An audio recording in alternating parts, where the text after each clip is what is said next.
Hello and welcome to Watson, Farley and Williams Countdown to COP Financing and Fueling the Future podcast series. I'm your host, Mhairi Main Garcia. In today's episode, we'll be discussing the infrastructure sector and the drive towards net zero. I would like to welcome our guest, José María Anarte. José María is a partner in the firm's finance group based in Madrid, specializing in project finance transactions with an emphasis on energy and infrastructure. He advises both sponsors and lenders on a large variety of strategic transactions, as well as advising on public concession agreements and public procurement. José María has more than 20 years of experience advising in all types of infrastructure assets and is currently co-leading Watson, Farley and Williams' infrastructure campaign, coordinating the firm's infrastructure capabilities on a global basis. Welcome, José María, and thank you for joining us today. Many thanks, Mhairi. Glad to be here. By the way, congratulations for this initiative. Thank you, and delighted to have you participating in it. Let's begin this discussion and set the scene. Where is the infrastructure sector in the drive towards net zero? Well, we are seeing that the sector is inevitably moving towards net zero targets. But we should be aware as well that this is a process, and like any process, it entails a series of objectives to be achieved. We need to recognize that achieving net zero in infrastructure in practice will take time, and that real transformations in how we design, build, and operate our properties needs to begin immediately, but cannot be fully achieved overnight. Obviously, climate change is pressing. We have seen public and private sectors increasing their commitments to achieving net zero targets by 2050, but only few of them have developed comprehensive infrastructure programs to enable this transition. So to conclude, in my view, infrastructure has the power to support net zero transition. I think that energy and transport sectors has given to us good examples of how to do it. But the net zero pathway in infrastructure must be pursued with greater urgency and on a global basis if emission targets are to be met. Thank you. And so then the question is, how can we enable such a deep and fast transition when many governments have record debt levels and the required technology is still being developed? This is a very good question. I think that data are critical bricks in the net zero pathway. We need definitely better data to enable required innovation and to meet urgent timelines. With better and actionable data and scenarios modeling, decision makers should be enabled to prioritize the funding on net zero infrastructure. Currently, I think that the lack of clear and global data impedes governments' ability to design long-term solutions and to fund these solutions during comparatively short political cycles and governing terms. I also think that investment decisions remain to be taken based on existing local precedents rather than integrating global knowledge and innovation. So for decision makers to make the right decision, I think that we need to collect data on a global basis and an aggregated scale. Probably we need a global agency within the sector to process and monitor all this information. And definitely we need more transparency and more projects. But at the end, we have to bear in mind that infrastructure assets has been historically attractive for investors based on their certainty and stability. So with better data and a coordination between the public and private sectors, the net zero transition and infrastructure should be feasible. So up-to-date global data, global knowledge, global innovation is critical in your view. Absolutely. I think that all these actions has been coordinated at a global scale. Actually, it should be one of the ways to tackle one of the main challenges that we have to face in net zero infrastructure, which is the lack of infrastructure. What do you mean when you're talking about infrastructure and net zero?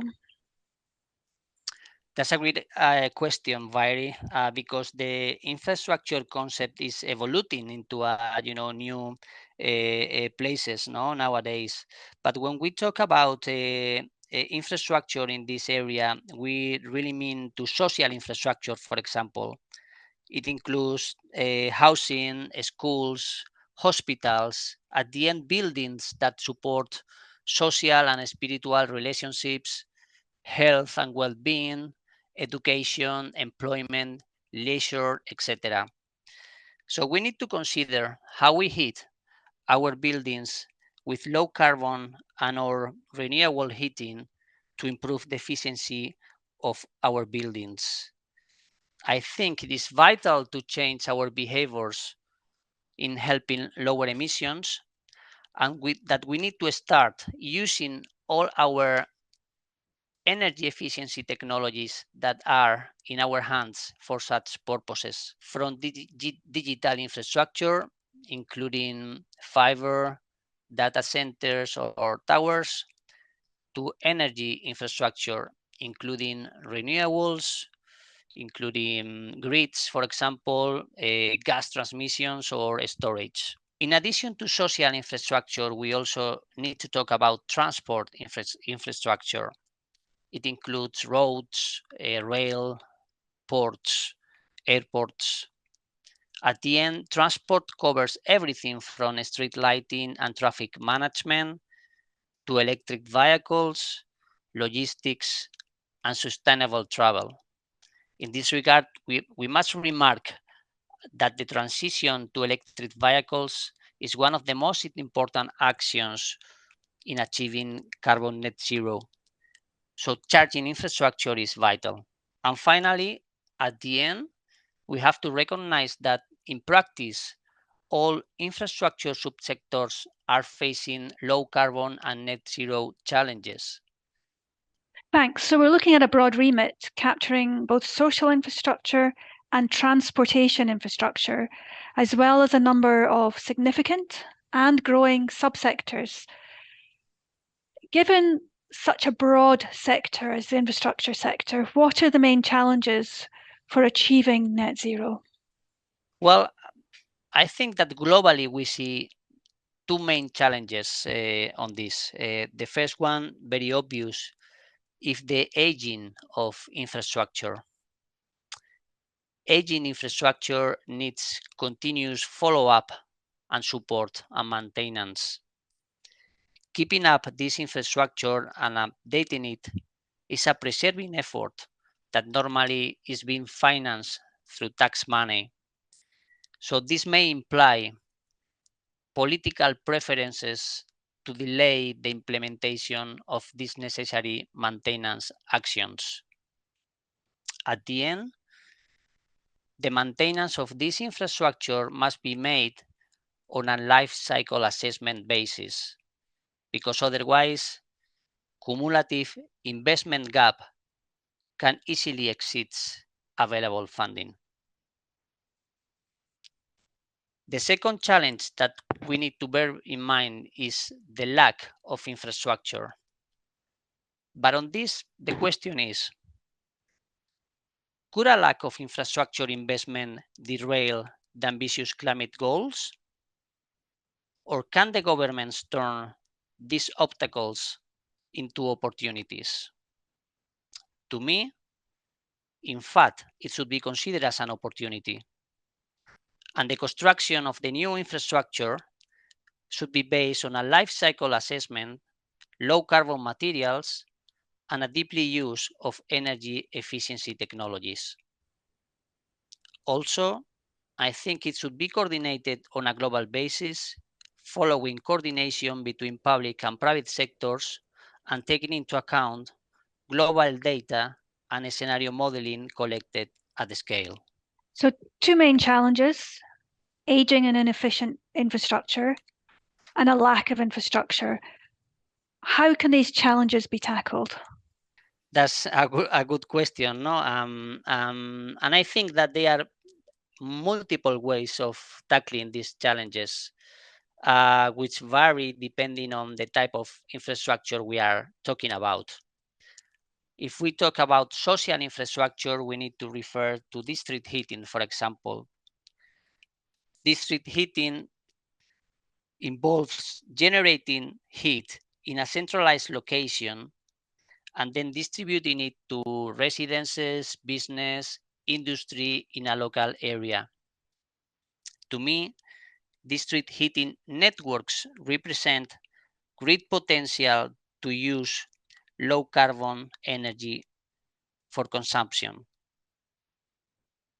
Also, I think we need to refer to smart cities as a great opportunity, which represent a great opportunity, to reduce energy consumption, for example, while meeting service demand.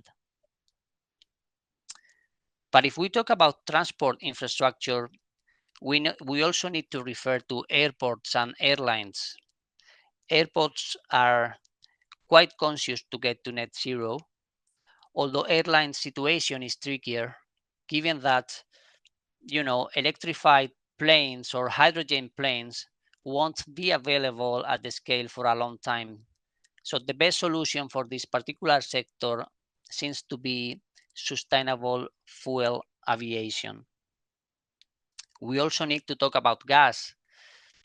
Investment in gas is key. We have seen that in practice, all gas transmission projects and networks have developed transition strategies like hydrogen. And this is also due that gas is seen as a transitional fuel within the European Union taxonomy. So at the end, continued investment in gas will be key, in my view. Finally, in cities where there has been a rapid urbanization process, there is a need to shift away from private cars to electric vehicles in order to tackle climate change, improve the air quality, or reduce the traffic injuries. Thank you for that. And what about new infrastructure? Is there a lot that can be done there and in terms of tackling the challenges? That's a very good point indeed. We also we need to see new infrastructure as an opportunity to tackle all the challenges for net zero and infrastructure. No, and particularly we can or need to talk about decarbonization in construction. So nowadays, manufacturers are developing low carbon materials to reduce carbon in new buildings. Examples of this include low carbon concrete, low carbon steel, or standard timber frames. At the end, I think that we need to change the way that the infrastructure is designed, built, operated, and how its materials are discarded. With the ultimate aim, and I think it's very important, the ultimate aim is to refuse or reduce significantly the amount of new materials that are entering into the system. Finally, I think that we should also mention as an important measure to tackle infrastructure challenges for the purposes of net zero transition is the refurbishing of existing infrastructure and also the land uses. Refurbishing assets is a great and cost-effective way to reducing the carbon footprint. I think LED lighting is a good example of it. And finally, in relation to land uses, tall buildings offer a good opportunity to developers to leverage more value into a single plot of land. I think all of this will maximize value and will balance emissions which at the end will be crucial for the drive to net zero for the city. Indeed, there's a lot that can be done and needs to be done, Jose Maria. But if we look at what has to be done, given that there is so much to be done, how can it be funded? If the energy transition and the drive towards net zero is going to be achieved, how is the development of new infrastructure and repurposing existing infrastructure going to be funded? Well, obviously, the scale of change that is required over the next decade to move towards net zero targets will demand unprecedented levels of funding, financing, and regulatory coordination. All these changes can only be achieved if public and private sectors fund and finance infrastructure that is greener and more circular. There is no secret that financing net zero must be a principal priority, but obviously innovations into financial innovations has to be also implemented. One example could be structured financial incentives, and also the creation of a scale through sponsors collaboration in order to attract private investment. At the end, we have to recognize that investors have records levels of cash reserves available, and that they are seeking projects that are commercially attractive. So in addition, ESG ratings and metrics are increasingly being attached to financing, and the issuance of social debt products is also growing across all sectors. So it's clear that financiers are looking for more green and sustainable projects. But is there enough funding for the scale of change that's required? I think there is, but the main challenge for the governments is to make all these projects bankable to tap available financing. The question is how to do it. Well, so traditionally has been different ways to incentivize this kind of initiative. Just to give some examples, we see financial incentives like cash in the form of grant, loans, equity, or credit guarantees, for example. The governments can also use fiscal incentives in the form of tax abatements, exceptions, or accelerated depreciation. Also, subsidize inputs like the provision of water, electricity, or feedstock at a lower cost than usual. And finally, regulatory incentives in the form of the approval of regulations to promote the feasibility and attractiveness of these kind of projects. So, in summary, government intervention and policy mechanisms are key to reducing risks and to incentivize financial investments in circular infrastructure projects. I think we need comprehensive national action plans and roadmaps for the circular economy to attract funding for projects. And these include setting targets of resource recovery, for example, and defining priority government interventions. Thank you. So on the financing side, it does seem that there's quite a bit of work that needs to be done, and particularly from a policy perspective, in order to tap into the financing that's required to develop the projects and to develop the right type of infrastructure projects to meet or to achieve net zero. I fully agree with that. Let me just remark that all these initiatives should be made on a coordinated basis and on a global basis, based on global data, integrating global knowledge and innovation. That's why I think it would be good to have, as we were saying a few minutes ago, a global agency within the sector to collect and process and to prioritize and follow up the implementation of these kind of funding policies. But the government and decision makers, public decision makers, have a lot to say to promote the net zero transition. That's for sure, because at the end, once again, finance for projects is abundant. Infrastructure assets has been traditionally attractive to investors based on their stability and certainty. Funding is there, so it's just a matter to make sure and match projects with funding following the support of the public sector and decision makers. Thank you, Jose Maria. Let's take a look towards the future. What, in your view, will be the most important steps in the next 5 years to help the infrastructure sector in the drive towards net zero? Difficult question, because situation is evolving as we speak. But if I would have to select 5 steps that would be critical in my view to achieve net zero targets on time, I would select probably firstly define what low emission production thresholds means in terms of direct decarbonization trajectories. On top of that, I think it will be important to set a public-private agenda to decrease the cost of clean technology, which is quite expensive in some cases nowadays.